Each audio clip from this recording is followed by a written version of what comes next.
In the first weeks of the 21st century's longest conflict, the world watched history unfold across the mountains of Afghanistan. Cameras, headlines, and intelligence reports all spoke of a single mission, a global pursuit that symbolized justice, vengeance, and the start of an era. Yet beneath the headlines was a more complicated truth, the story of geography, human limitation, and decisions that would shape 2 decades of war.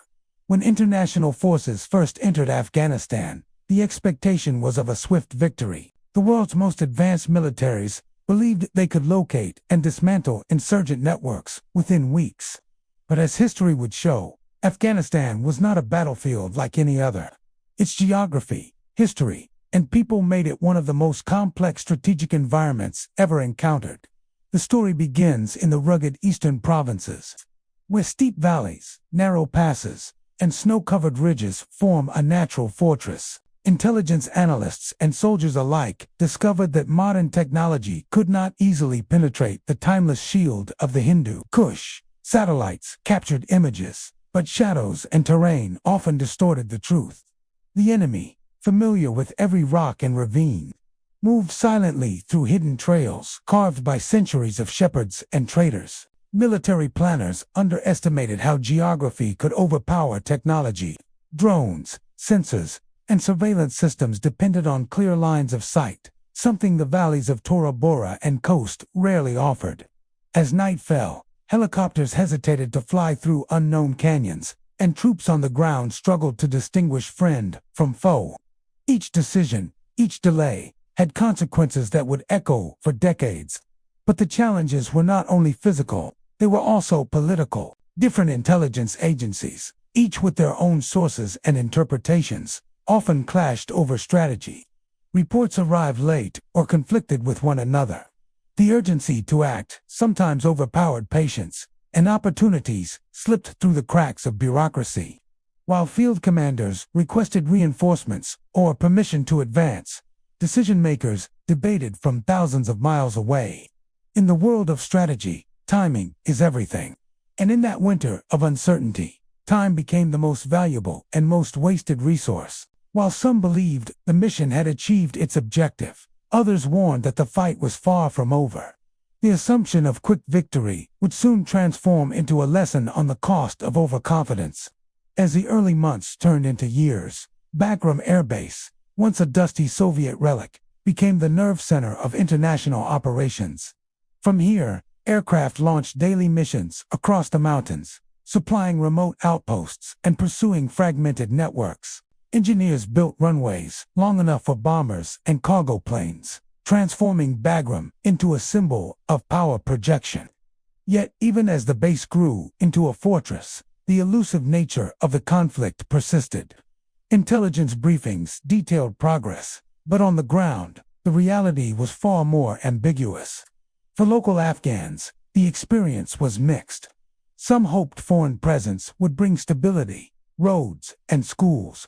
Others feared that each operation might destroy more than it rebuilt. The psychology of war, the balance between hope and fear, defined daily life. Markets reopened, then closed again after a single bombing. Villages aligned with whoever seemed most powerful that week, shifting loyalties as survival demanded.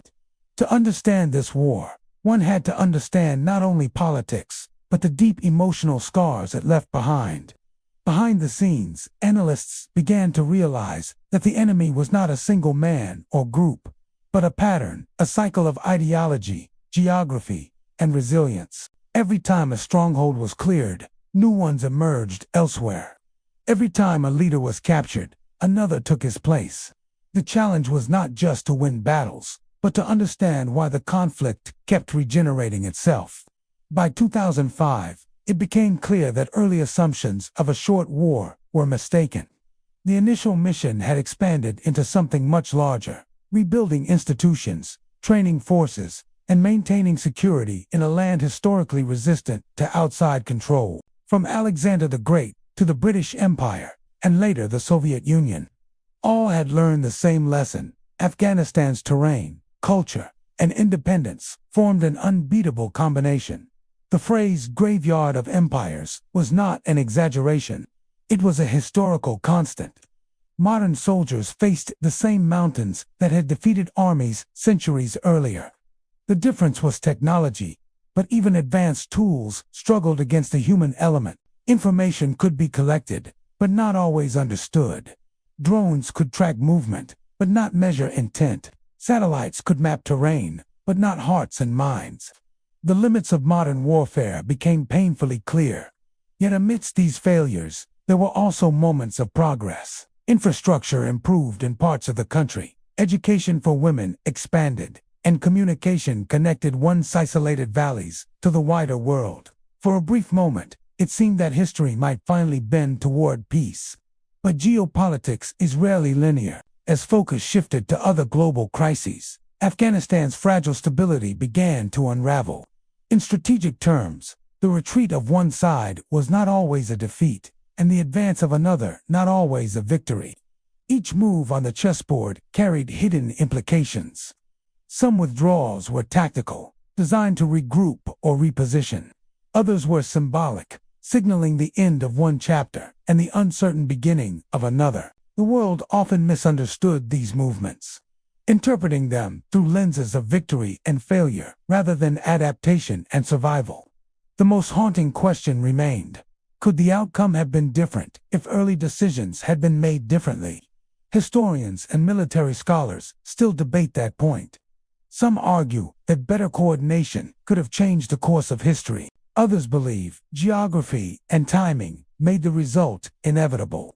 The truth likely lies somewhere in between, a combination of human error, natural barriers, and historical momentum.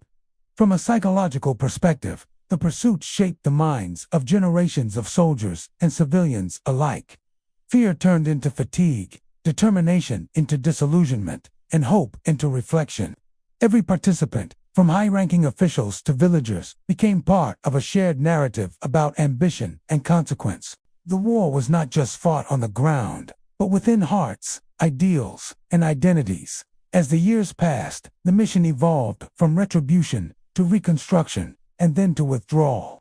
Bagram Air Base, once bustling with aircraft and logistics, fell silent. Its empty hangars and deserted runways became a symbol of a global lesson that no matter how powerful a nation may be, the laws of geography, culture, and time always shape the outcome. The story of early 21st century Afghanistan is not merely about conflict. It is about understanding the limits of human ambition in a world governed by complexity.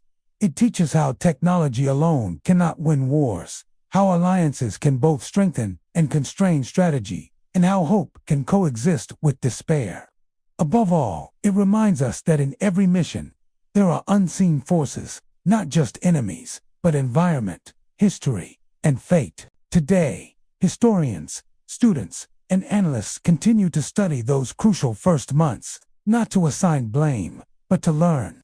The failures of the past are not just military lessons, they are lessons in humility. They remind policymakers that every action has ripples, that every missed opportunity carries generations of consequences, and that understanding a land requires more than maps or missions. It requires empathy. In the end, the pursuit for justice became a mirror for the world's understanding of itself. It revealed both the reach and the restraint of global power. It proved that even in an age of technology, knowledge, and surveillance, the human element remains the most unpredictable variable. And it reminded everyone that history is not written by those who chase victory alone, but by those who learn from defeat.